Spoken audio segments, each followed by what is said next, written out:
As we talked about earlier, we don't celebrate business people enough. That's what drives this economy. 200 plus million people are being employed by private businesses that are for profit.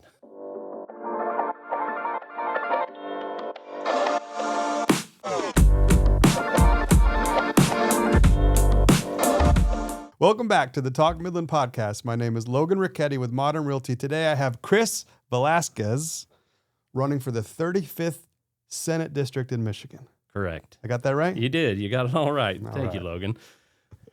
Chris, I recently had a chance to read your bio in the Midland Daily News about why you're running for office. But for those who haven't seen that yet, can you run us through a little bit about your background, where you come from, and then maybe lead into why you're running for this seat? Well, I'll start right from the get-go. I grew up on a farm in Kansas, and the youngest of 5 kids. And my science teacher in high school thought I'd be a good engineer and introduced me to Kansas State, where actually my dad had graduated from too. But I went to Kansas State and got an engineering degree. I put myself through school working construction and manufacturing jobs. In fact, I worked at a gas-fired power plant for 5 years on shift work while I was getting my degree. And Dow Corning recruited me out of school. So I was married at the time to Janae, and Dow Corning brought Janae and I up here 34 years ago in the fall of 91. Wow. And it was the best trip of any on-site visits that I had. They treated us both great. The opportunity was outstanding.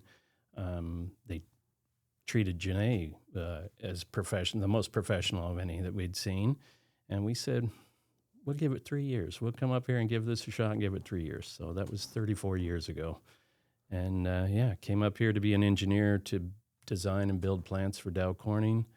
I spent most of my first 4 years in engineering with Hemlock Semiconductor. So all of their big expansions I got to work on, from sketching it and estimates and selling it as a project through construction and through startup. The most awesome job you can have as an engineer is every aspect of a big project. And one of my claims to fame is they're still copying my design down there at Hemlock Semiconductor. So I drive by and admire it. They've like quadrupled or the size since then. Wow. But so that was a great engineering experience. And Dow Corning always kind of encourages it to go to manufacturing as a next step in your career. Mm-hmm. And I went out to Midland plant as an engineer and got to be an engineer in a building and kind of lead a building that did pressure-sensitive materials. So, all the stamps that you peel off, all the silicone-coated paper, mm-hmm. That's at the time, like 50% of the world's material was made by our little plant right here in Midland, Michigan. Wow. And I got to go on and run that business later in my career. But I did that for a while, and I got very interested in the finance and how we made money and how we promoted stuff, because I became the kind of key contact for manufacturing for that product line. I was going to customers. And Dow Corning encouraged me to go back and get my MBA, and I went to Michigan State, so I'm a Spartan, go green. And then I did a whole lot of things. I actually led an R&D team while I was getting that MBA, which was nice because in the plant you're on call 24/7. Yeah. So being in an R&D job where it's a day job was a very kind thing for them to do. But when I finished that MBA, I kind of wrote myself out of a job while I was in that MBA. What do you mean? You solved too many problems? There were none left? So we actually went through a downsizing in 2000, and mm-hmm. I drew up an organization where I thought would be more efficient in the R&D group I was in. Mm-hmm. And I think my peers thought I was trying to push them out, but I said, I've got my MBA, and I was getting job offers. I said I could go anywhere. So thankfully, they thought I was useful, and they let me do some finance, some part-time finance, and they had me do some marketing. So I did finance and marketing, and then they gave me a global supply chain role. Wow. And that was really interesting. I mean, I got to see every site we had around the globe. I helped all of our sites with mission and vision. I did some strategic analysis for locations in Asia where we were expanding. It was just phenomenal for a small farm kid from Kansas. I was traveling to, Thailand and South Korea and Japan and China and Brazil and all of our sites across Europe. It was an awesome experience to build a global network. After that role, they invited me to do some business development for one of the areas I had supported in R&D, and I'm telling all my career here. And that's great. It's fascinating. And then I rolled into a marketing job for our specialty chemicals business for North America and Europe. And then they asked me to take over a commercial role. And at the time, commercial oversaw sales, but our technical service actually was in that team too, because they were customer facing and marketing. So you had the whole commercial team. And I started with North America, and then they added Mexico, and then they added South America. So I had all the Americas on a commercial team. And then I had my most fun job ever, which was kind of a mini general manager of our pressure-sensitive business, the one I had worked on in in manufacturing. And I really loved that job because we had, you have both the budget for sales and you have the budget for all the people, and you're deciding the investments and hiring. And that was my most fun job. It was a total global job, so it was also a huge amount of travel and a lot of night. So I made, instead of making my Asian teams meet with me in my morning hours and their night times, I would always do myself, and kind of from 9 p.m. to 11 p.m. check in with the Asian teams. That's a good leader. Good leader does that. And that was good, right? Isabel, our daughter, was young at the time. She'd be off to bed, and then I'd start my second shift. I know all about that. I got one of those. Shift. Yeah. And you still had to get up in the morning because Europe was in the morning, so you'd still have those 7 a.m. meetings. But when you're having fun with it, you don't even notice that stuff. It all blends together. People always talk about this work-life balance, and I did have a really good boss who says, your family will let you know if it's out of balance. If not, keep going. Yeah, exactly. So did your wife ever tell you you were going too hard? No, because she's kind of a workaholic. Oh, well, that helps. She understands. And hindsight, we still made time to follow all of Isabel's sports and make sure she was, we only had the one child, so we could both balance all of that. And Isabel actually looks back now and says she's grateful for that, because she learned all of these, how to properly sit at plated meals or work a room in the evening when you're with people, or just to enjoy the time we had together. So, when you're a family, you're a team. Yeah. And you have a good little team. Isn't it great? Isn't it great raising a daughter? Oh, it's awesome. Yeah, she's on the other side of the world right now, but... What's she up to? So after she graduated from, she got her master's at Indiana, she came back and worked for Dow for a year and a half. Wow. In marketing. And good for her. So she's excited right now watching football. She's completely excited. And you know how you adopt your kids' schools. Of course, you have to. Yeah. So, I'm all in for the Hoosiers here. I'm, Big Ten school. And it's exciting right now. Even though when she was there, one of the first things I did was buy tickets to the Michigan State of Indiana course. game. I was just going to say. And I told her, I'm going to show up in my Michigan State stuff. Yep. Sorry, kiddo. And at the time, Indiana was so bad. Yeah. The tickets were $45. Not anymore. And that was on the 45-yard line. Oh, wow. That's cool. That's cool. Unfortunately, that game was Michigan State won, but just barely. It was a terrible game, but yeah. So did you get up to a lot of sports when you were at MSU? Did you get to ever go to watch any, or were you a big fan? Or it was the executive MBA, so it was. Oh, that's right. It was weekends. It was Kansas. It was your undergrad. It was weekends. That's one of the things I regret. I wish I had gone to more college sports when I was in college. Oh yeah. So I actually sang in our men's glee club while I was in school too. My mom was a music teacher. No kidding. And they tried to actually get me to switch to be a music major, and I kind of offended the dean. It's like, how would I make money at that? It's like, I'm going to stick with engineering. But I did sing in the men's glee club, And that meant we got to sing national anthem at football games and Really? basketball games. I mean, we got to sing at the Royals games and a Chiefs game, and we actually competed nationally. We got to trip out to California to compete. And What's that like? That must be a lot of pressure. That's a tough song. My sister's a singer, and she's done the national anthem a few times at my baseball games and stuff. yeah, It's a tough song. when you're singing with 50 guys and you've sung it, I don't know, by that time, thousands of times. Piece of cake. You know your part. Yeah, And yeah, right on. you're sitting next to your guys and you harmonize. And Dial it in. It's no problem. and it still makes your hair raise on the back of your neck, though, Does when it? you're out there singing. Exciting. Yeah, Yeah. it's awesome. I love it. I love the national anthem. It makes me Me too. feel prideful every time because I love this country, which is one of the reasons I'm running. Well, let's talk about that. All right. You're running for state senate. I am. What possessed you to do that? So this just a few months ago, I was at a Northwood event, and Larry Reed was there. Larry Reed, who was one of the founders of the Mackinac Center, and he does a lot of studies on liberty. And he was doing a speech on the Roman Empire, and you get those requests out there.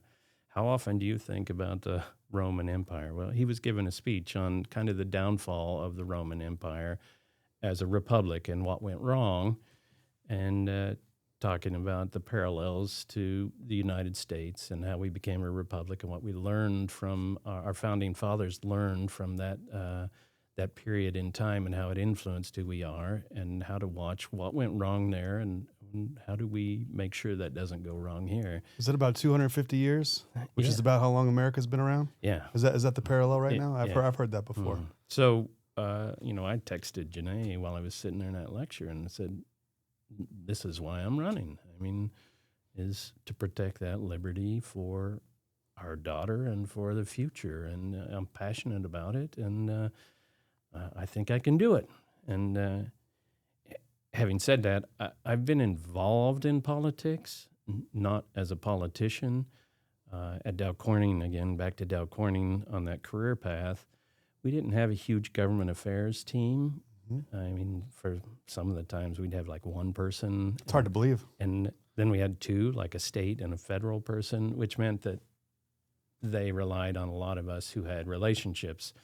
So I served on the state chamber board, and that tied me into a lot. The chamber is one of the best advocating entities in Lansing, and that tied me into a lot in Lansing. I ended up getting involved in our employee PAC, our political action committee, and became treasurer and later vice president and kind of chair as we merged with Dow. In fact, after that, I became the Michigan Home State PAC chair for Dow, bringing some of our Dow Corning employees along with us. And we had grown nicely at our Dow Corning PAC, and they wanted me to bring some of that energy to the Dow PAC. And that puts you involved with all of the politicians, right? Meeting with them and deciding who you're going to support and building relationships. It's all about relationships, right? So I think there's a lot of misnomers about corporate giving. I mean, political action committee like that is all employees voluntarily giving their money pooled to advocate for issues that are important to the company. That gets a bad rap, but when you really think about it, you got a big corporation here, and certain things need to go certain ways for that corporation to flourish and for our community to flourish, and somebody's got to be responsible for advocating on behalf of those people.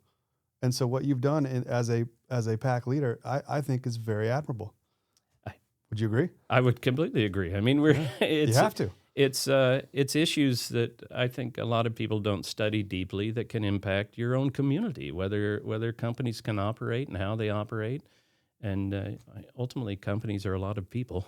Right. And we employ a lot of people, and it's the people who pay taxes and live here. And we're all trying to do the best for our folks. I mean, back to that job at Dow Corning, what I like best is when I took over that business, we were kind of in the bottom 10%, and by the time I left, I had made it a top 3 performer, and Wow. and that was the most fun about it because they had gone through about 100 people reduction before I got there, and before I left, we had added 30 jobs back because we were growing at an 8.5% compounded growth rate. And How did you pull that off? That's impressive. it took the entire team. So price is your biggest regulator, and getting to understand what our value was, what our position in the market was. So I raised prices on products. We actually reduced our inventory, but increased our on-time delivery time. So we started this project that said all of our large volume products will guarantee to you in 2 or 3 days. All these specialty products, which the other MBAs had looked at it and said, you need to kill all these products. And I looked at it and said, that's a lot of value there. And when we started meeting with customers, they were like, this is actually kind of our bread and butter over here. And so once you learn, okay, the value in these products, you had to raise the price, you had to have it made to order, and we balanced it by the high volume commodity products on time at a lower price. And we balanced that supply chain.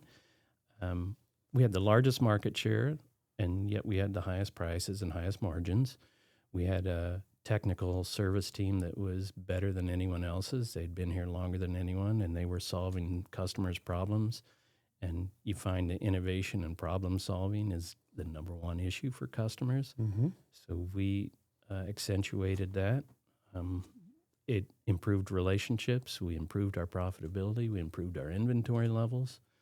And because of that, we got more investment from corporate for our business to expand. And we also found new markets. So cell phones took off, and this silicone material is used to make all the touch screens on your handheld. And we were the first ones into those customers, figuring it out with them. Wow. And so that market grew. We may talk about energy later, but our materials are also used in composites. So all of the windmill turbine blades, all those composites use a silicone release liner that peels off as they build the blades. So that market took off on us. Wow. A lot more investment in carbon fiber designs for lightness in materials. So we had growing markets. We had customers that were happy.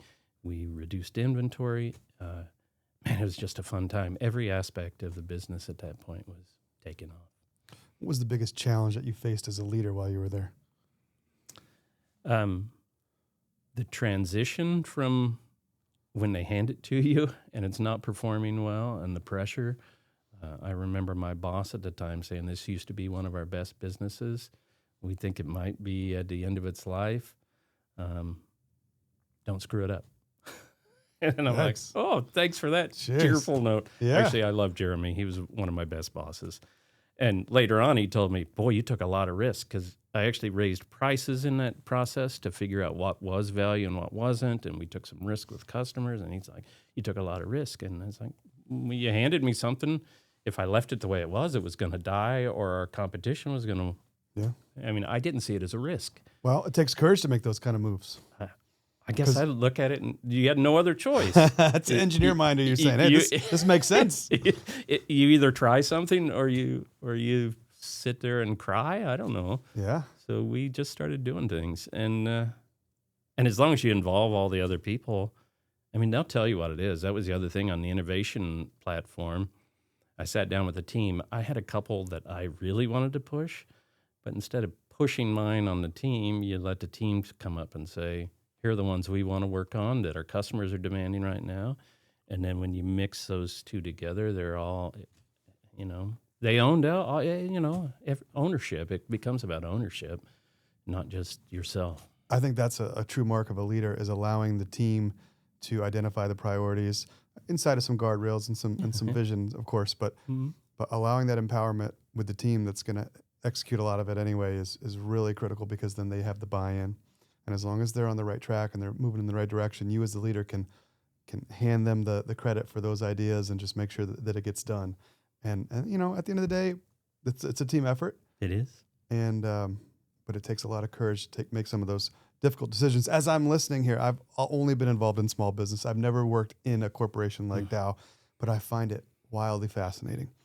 There's a lot of men and women like you who have been leaders for this community inside of those companies for a long time. And I don't think they always get enough attention or admiration because without business leaders like you and team members like those team members, our town, our community isn't what it is today. Would you agree with that? I would. I actually, well, I wouldn't just say it's a big business, though. I mean, because I transitioned from there to small business. Yeah, I want to ask you about that. I mean, they all have their own challenges. Yeah. I mean, corporations, you're right. I mean, of course we had our team, but then you still, it's also interesting. I served on the STEM council, so I did a lot with educators, and I remember some educators basically saying, well, you had all that corporate money. It's like, no, every year I had to go in front of this decision board and make my case. In fact, for a while, we had like 7 minutes to make our case each year. And actually, it's a wildly entertaining and stressful, but a great process. It really makes you focus on strategy, what your differentiation is, and why they should invest in your business. But you have to make that case every year, or they can cut your budget, or you won't get capital. So you're selling it. You're still a small business within a big business, right? Selling it to people who came before you. Hopefully, they've been through all those experiences, and most of them have and have the wisdom to say, "All right," but you're still selling it because they can't invest in everything, and so then you start having some success, and then it begets more success. Well, what about small business? What's your experience in small business? Yeah, so I got involved with Impact Analytical, and Impact Analytical was a team that was spun out of Michigan Molecular Institute. So that was a nonprofit research group. It was kind of Ted Doan, who was a past Dow leader and was involved at the time with the Herbert H. and Grace A. Dow Foundation. It was his passion to do innovation, right? Chemistry and innovation, and they did a lot of research. And out of that research, they had this internal group that analyzed chemicals, because you have to analyze things as you're doing projects to know quality and success and what you're making. And they said, hey, I think we could make money at this. So they started expanding it. Andrew Anderson, who's out at Northwood, actually, I think he was with Michigan Molecular Institute and started that back then. He's a great small business guy too. Yeah, marketing, right? But as MMI was kind of winding down, Mr. Ott, who used to be Alan Ott, who used to be CEO at Chemical Bank, had asked an investor, Lindsay Aspergen, who's a venture capitalist, said, can you do something with this? And so he spun that business out as a business, and he put a board together. And Mr. Ott had asked me to be involved and help.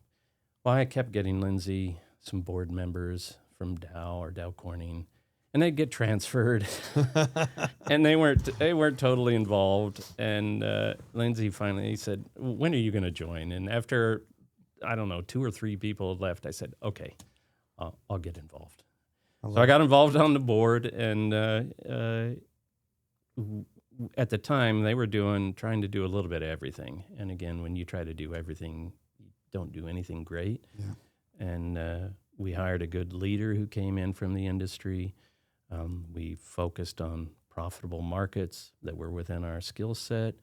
We started a marketing campaign in that space, and we started growing. And we were still in the red. That's how it starts, isn't it? But we had a plan, and we could see where it was going. And about the time I could retire, I said, I was spending more time there because we were active board members, not just board members, right? You're starting to help the marketing and sales team, and someone's starting to help the technical team, and Lindsay's kind of the CEO, and we had the guy on the board who's doing the finance. I mean, so Yeah. we were very active because it was a small company in the red. Almost like a corporate team. Yeah. And but you can see where it's going, and the vision was there, and then COVID hit, and What did that do to you? well, at first you have a big panic, like Yeah. I know we're at that point we were like month to month, some months profitable, some months not, and a panic. Yeah. We didn't fire anybody, actually. We reduced everybody's salaries, and we said we don't know what's going to happen. The federal government says they're going to help us. We don't know how long it's going to be.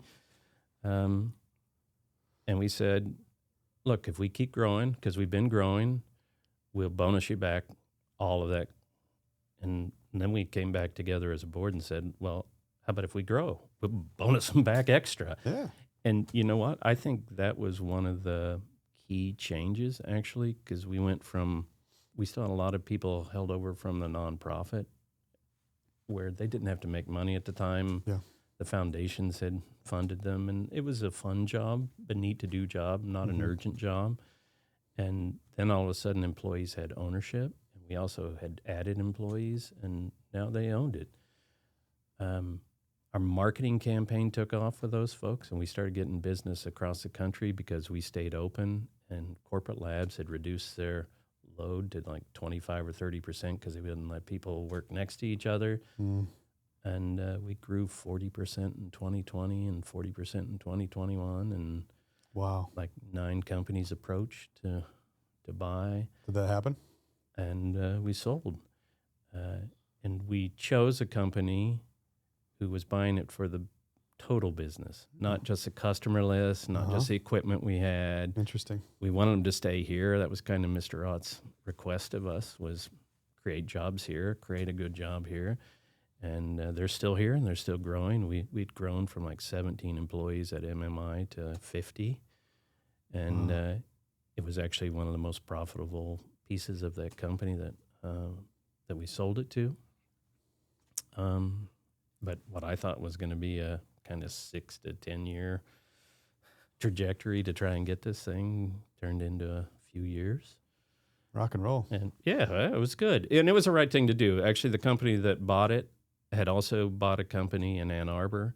So now in Michigan, the employees have 2 divisions for expansion and backup. And it was good for them. It was good for everybody. I mean, some of us were not experts in that industry. We're just Leaders. I guess guiding it. Well, how do you take those skills and those lessons learned from these successful business ventures and apply them into governing and legislating? Well, I can tell you, I mean, in those small businesses, you also interact with state government. So we saw the change in marijuana coming, and we had federal licenses to handle things like cocaine and everything else. And we were like, we could help. Hello, Lansing. We could help you set up guidelines because there aren't any. Sure. We couldn't get any traction from them. Really, the state was not ready for that. I mean, the people voted for it, but people also miss. There's a whole network of things that have to happen in industries like that come about. Yeah. Regulations, rules, guidelines. But, we offered to help the state make those connections from a company who had experience handling those kind of things for federal. And it was just frustrating as all get out from that aspect. Yeah, that's often the case, isn't it? Yeah, and we didn't talk about, after I got out of that, I went back and did some consulting in industries I'd worked for. So I've started an LLC, but I got involved in one of my passions is cars. I've always been a car guy, old truck guy, old cars, all kinds. And I had a friend who had a dealer's license who wasn't really doing much with it, and said, "Hey, why don't you come use this dealer's license?" Cool. And then I had another friend who wanted to get rid of his whole car collection, and so I made a deal with him and started moving some collector and antique cars. And I love that. How did you do that? Was that online or in person, or through auctions or what? Yeah, it's All the above? yeah. Yeah, It's that's just a wild. network. Yeah. Once you're in the car world, Yes. right, you start Yeah. you talk to all your friends, and for specialty cars, you go out to and now today on Facebook, you can there's a Porsche group and a Jaguar group and a Model A group, and you start connecting with those. But even in this region, there's a lot of specialty car people. That's interesting. So I started doing that, and then we started Bob Thrush at Bob's Auto Detailing sells a lot of lower end cars because people need transportation. Yep. And cars have gotten expensive, and during the pandemic, cars became scarce. Yes. So then we started wholesaling cars from bigger dealerships, and we have a network of people that would repair them and selling them. And we don't make a lot of money, but we keep people in cars, and You provide a service. and it keeps that team employed. We have a good group of I love that. a good group of employees there. Just like renovating a house, it's a very similar concept. And I thought that would be a part-time job, and it grew into quite a bit of time too. Interesting. Yeah. So that was your passion, but you turned it into a business as well. I love that. Nothing better than that. And so, I love doing that too. But Awesome. there's also a lot of frustration there because it feels like the state doesn't want to deal with all of our small businesses. So What do you mean? they want small dealers to move a lot more cars than they do. So they removed the ability for us to hand out the plates, the temporary plates for people. You have to go to the Secretary of State. Because the Secretary of State during COVID went to all the appointments, they also don't service us. We have to drop off paperwork, and then we have to come back and pick it up. And if there's any mistake, you do it again. Instead of, hey, we're moving lots of cars. Can we work with you directly to make sure it's right and take it back? It's inefficient. It is. Why is that? Why is so much of government, generally speaking, so inefficient?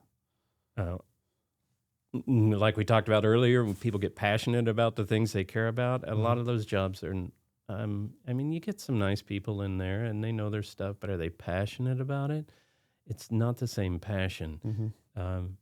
Like at a corporation, you all have a shared driven reason, and you see what that is and the goal ahead of you. And that one is, we have to do this stuff, and here's regulations, and not a lot of incentive for innovation. Exactly. Certainly not. There's just no incentives to move more people through. It's going to be the same thing every day, and they're going to add rules to it every day. And you could see how it can beat you down on that side too. But that's part of my reason for being such a private industry guy. Because you find these people who get passionate about it, solve problems, and innovate. Yeah, and it's tough to do that as it is, and the more headwinds that there are, the more difficult it is, and the more overwhelming it can be to even try. Yeah. Well, let's talk about your platform. What are the most important issues to you in your campaign? So, like we've talked about, it's always the economy. And the economy sounds high level, so it's always pocketbook or kitchen table issues. Talking to all the folks out there as we knock doors, and just before this podcast, I walked in here from knocking doors down Midland Street in Bay County. And it's all about, right now, inflation over the last 4 years still has a lot of people hurting. And in special elections, a lot of the voters are older. And, if you're on fixed incomes or you've had that inflation and you don't have the additional money, it's still a main issue. So I think every critical election over my lifetime has been driven because of the economy. How do they feel about the economy? Am I better off? Am I better off or not? So it's always those issues. And I come at this as well. Government doesn't create jobs. It can only create the environment to create jobs. So how do we build an infrastructure in Lansing that is supportive of jobs? Businesses are not evil. We're all wanting, yes, we want to make money, but we're serving customers. And can we serve customers and still put a little money in our pocket? And if you let us do that, we're going to do the right things. Are there some bad actors? Yeah, periodically. But in general, as we talked about earlier, we don't celebrate business people enough. that's what drives this economy. 200 plus million people are being employed by private businesses that are for profit. 10% is nonprofit, but all the rest of those people are driven by for profit. And those for profit people are quite generous. Yes. I mean, that's what built the foundations that we have in this community, and all three of these communities that give back generously. So the economy, and I'd like to reduce taxes. I'd like to reduce the amount of spending out of Lansing, reduce its footprint on our lives. We've also met with a lot of people challenged by Eagle and the DNR and how much unfettered access they have to make rules that aren't even blessed by the legislature. And how do we pare that back to make our lives simpler?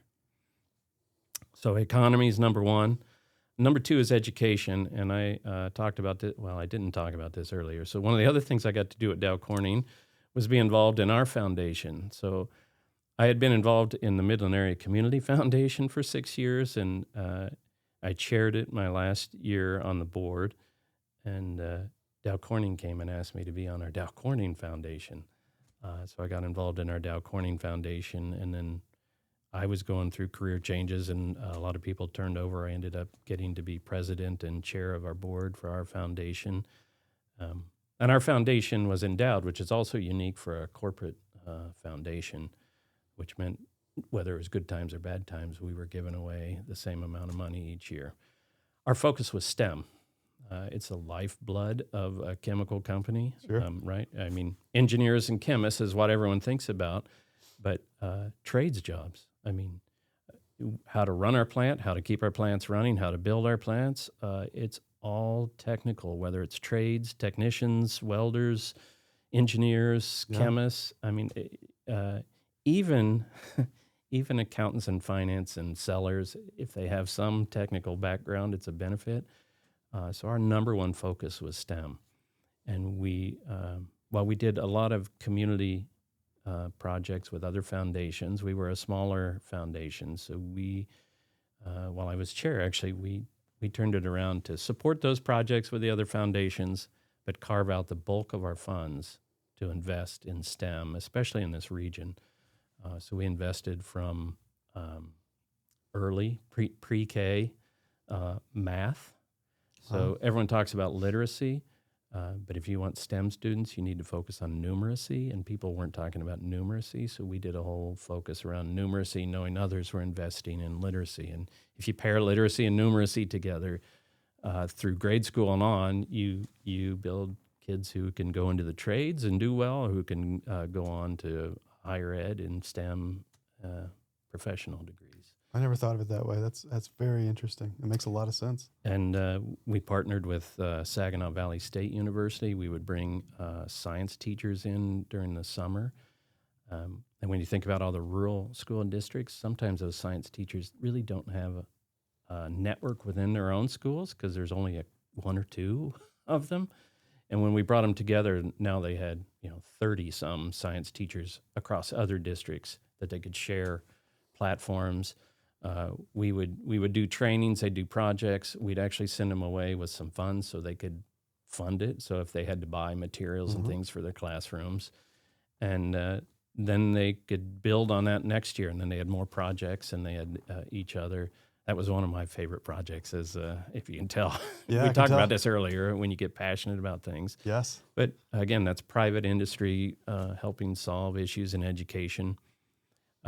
Governor Snyder started a STEM council for the state and appointed me to be on that first STEM council in 2015. And Wow. I served for 10 years up until February of this year. Wow. Thank you. Thanks for doing that. That's a and- lot when you're working. Oh, yeah. How do you find the time for all this work on boards and advocacy while you're still working? That's just incredible. People don't realize how much of your day that takes up. Yeah, when they say give something to a busy person, though, I guess it all fits in. So Janae also has a very busy life, and through Foundation and her network, we're at a lot of things. And as an engineer, I guess I don't always like to make small talk. So thanks for making this comfortable. You're doing great.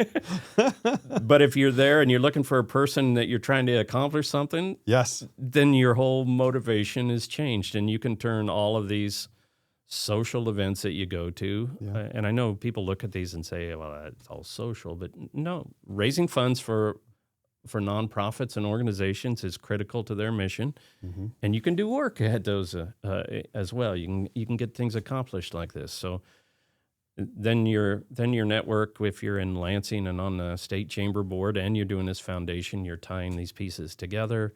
You're influencing policy, and again, that's part of why I'm involved here.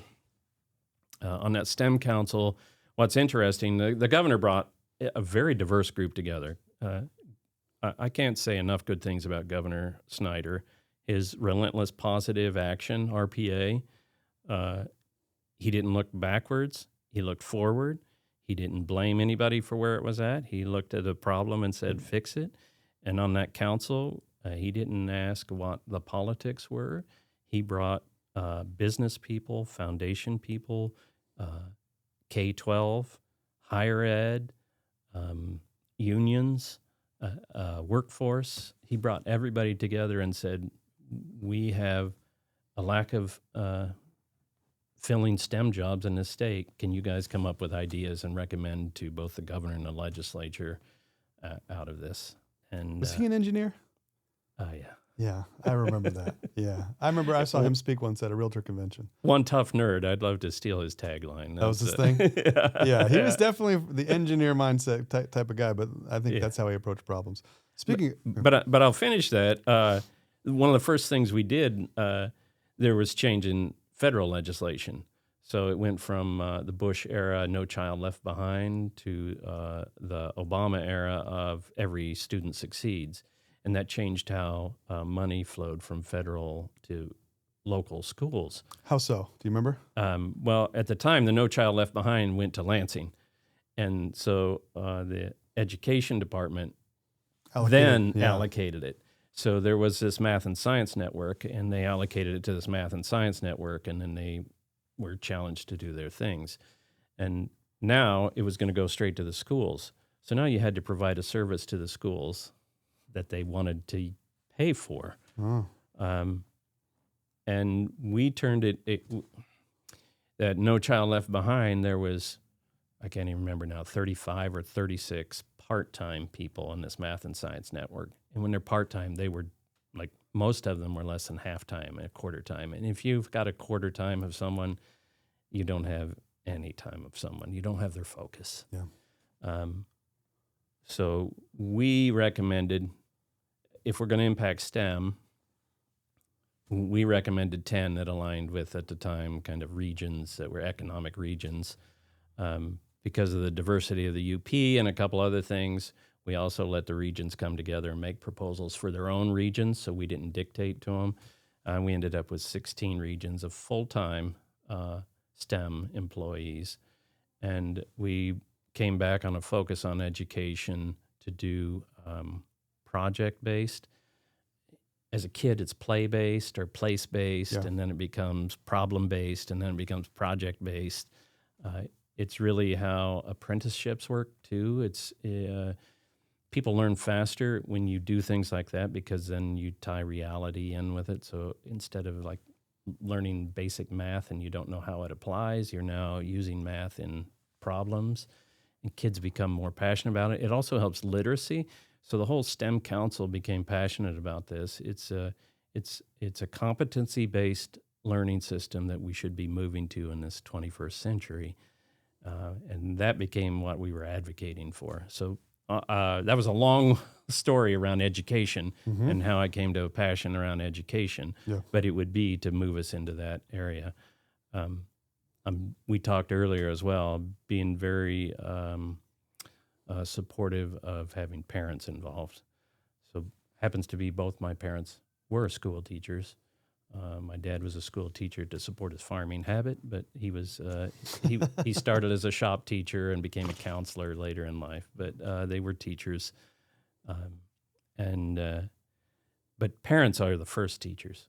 Parents are the first teachers for that first 5 years of a kid's life. Parents are the number one advocate for that child throughout their life, and we need to make sure parents are involved in the process, have a say in that education, have a say in where it goes, and that education is focused on the fundamentals, and that morals and principles and other things are focused by parents and families. So that's another passion on the education front. Yeah, and I think that's becoming more and more prevalent as an issue now, especially with some things that have happened recently with the Board of Education in Michigan, with some of their decisions that they're making. Whatever side of that position that you're on is becoming more and more passionate for parents, I think. And I think we saw that during COVID as well. A lot of parents became involved in, town hall meetings and different school board events and things like that. They got much more passionate about what was going on in schools, and I think that's only going to continue. And I definitely hear that. You hear that a lot? Yeah. When you're knocking doors like you do, which I think is admirable, and especially in this cold weather like you do today, I've got my Cabela's Long Johns on. You're good to go. Yeah. It's tough to be out there right now. It's cold. You're really working hard to do that. What are some of the things that? What are some of the responses that you're getting, both positive and a little bit maybe challenging opinions, or what are you seeing when you're knocking on doors? Yeah. It comes back to those kitchen table issues. Most people are talking about cost of living. They're talking about cost of food, cost of gas, cost property taxes. Property taxes are a big one right now. While there hasn't been a direct increase, at least in Midland, I'll point this out, in millages, our SEVs have all gone up significantly over the last 4 years, and that means our property taxes have gone up. But property taxes have gone up. The state raised our income taxes. That was kind of controversial between what the Republicans believed they had put in for permanently rolling it back, and the Democrats said, it was only for a year and then it has to be renewed. So what is it now? It went up to 4.25%. So from what? 4.05. So that's an increase. Yeah. That means more money coming out of your pocket, going to the state government to be allocated across the state in a way that some people feel is good and some people feel is inefficient. Yeah, and in fact, coming back to platform, that's one of the talking points I've been doing too, is the budget. The state budget has gone up from $50 billion to $80 billion. Wow. Last year it had a one-time infusion of $9 billion from the federal government that was still leftover COVID money. So in my mind, this year it should have been $9 billion less because that was one-time money. Doesn't work that way ever, does it? And it only went down $3 billion, and that means that with a state flat in population, that $6 billion more had to be raised.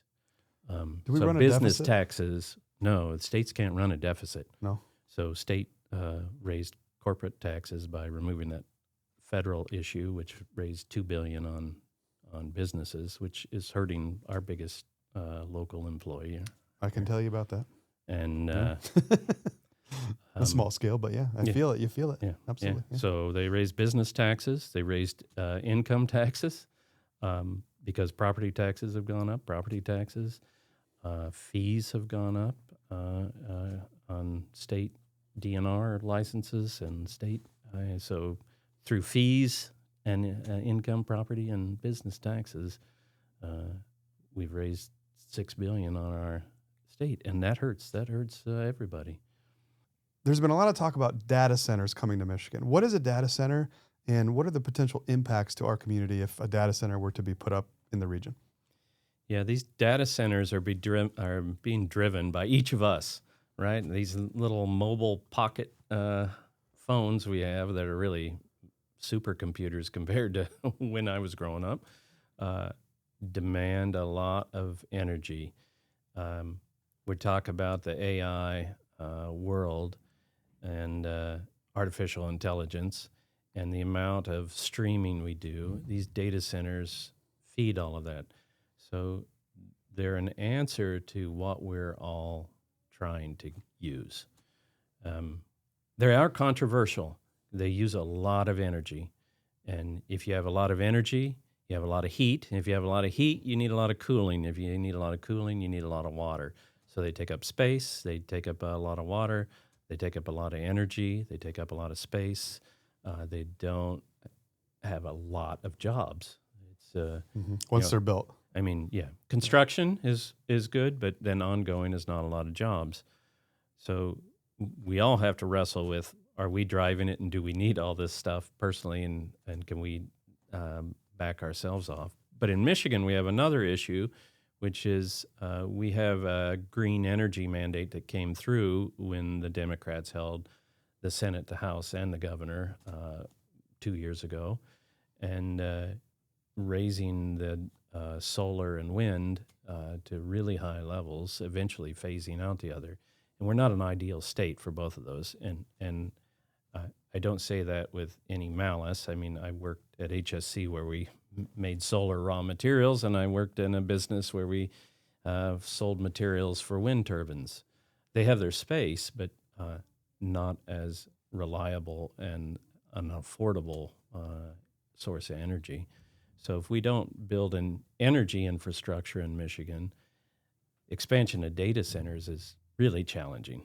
So we're a little bit ahead of where our energy issue, which is the third platform I have on my as a platform, and it's where my background comes from, having worked in a power plant to put myself through school, and then these other experiences. I have experience in energy. So we've got to get the energy right before we talk about that. We also have a lot of energy, and I'm talking about personal energy around this issue, because the state took over the right to site solar and wind from locals. So everyone is worried that the state is going to determine where those data centers go, and we don't want to lose state land in this state. I mean, most of us that are here love the outdoors and the nature. It's part of why we love this state, is it's so beautiful. So we don't want state land taken over, and people don't want it in their backyards because these are big, and they want to know, what's the water usage? How's that going to impact we're the Great Lakes state. We have the most fresh water, but we don't want to damage our environment. So locals have to have a say in it. We can't give it to Lansing. People don't want to subsidize it, which we also have a big discussion around in this state. So I am an engineer. I think you can get around these things, but there has to be an ongoing debate right now, and I think that's what people are demanding.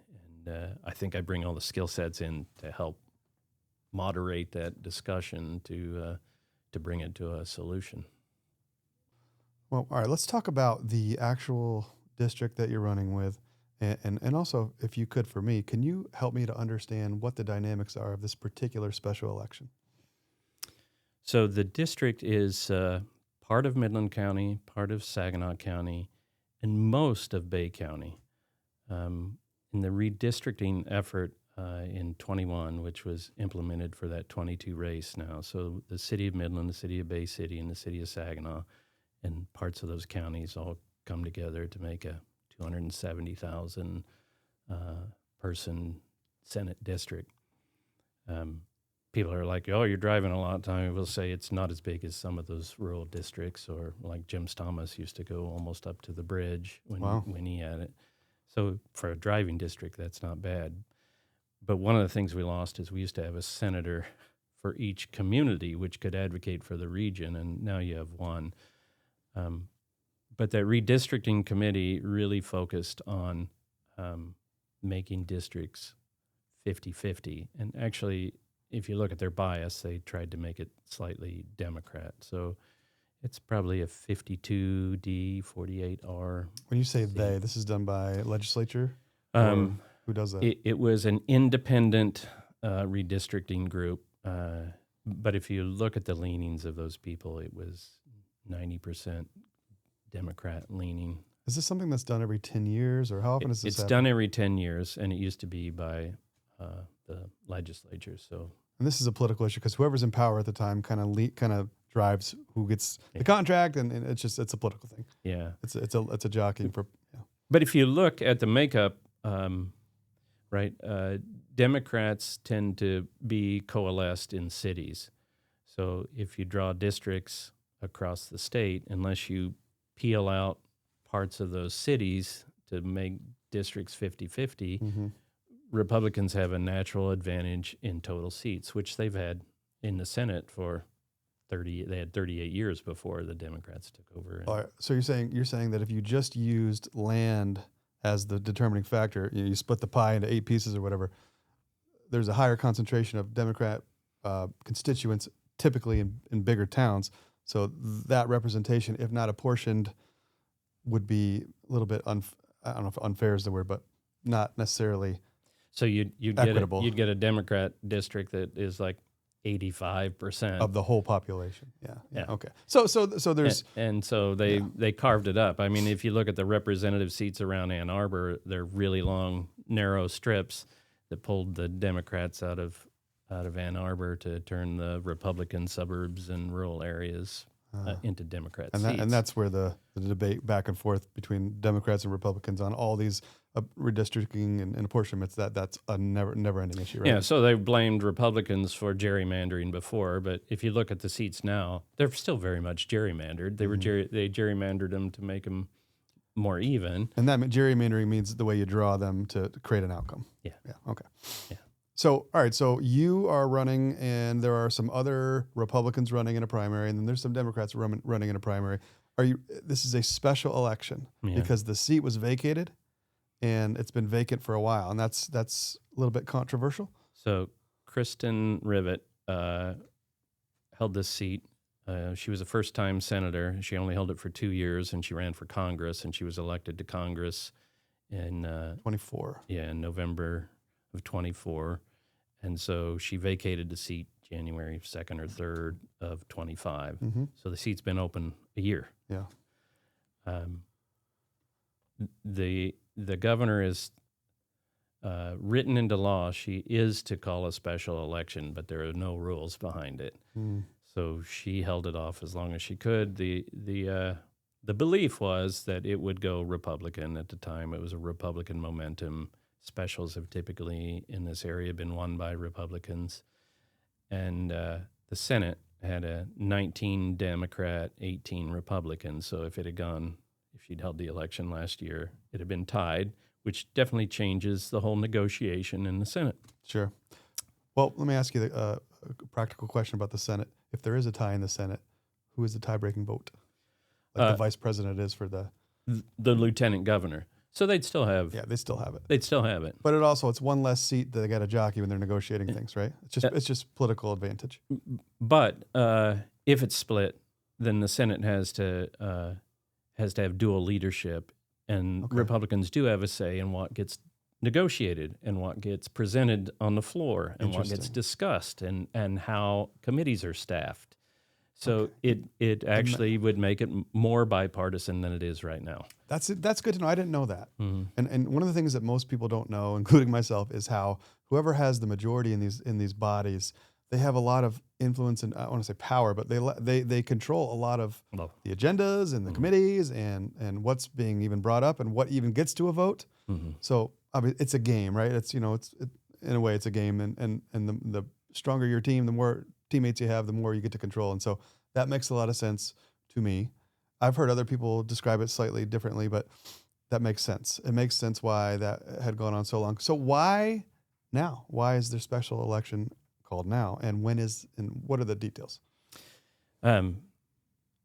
So she, to me, it looks like she called it after that budget negotiation this year. And, and the idea, a February election, I don't know if it's been done before, but it'll tend to be a low turnout.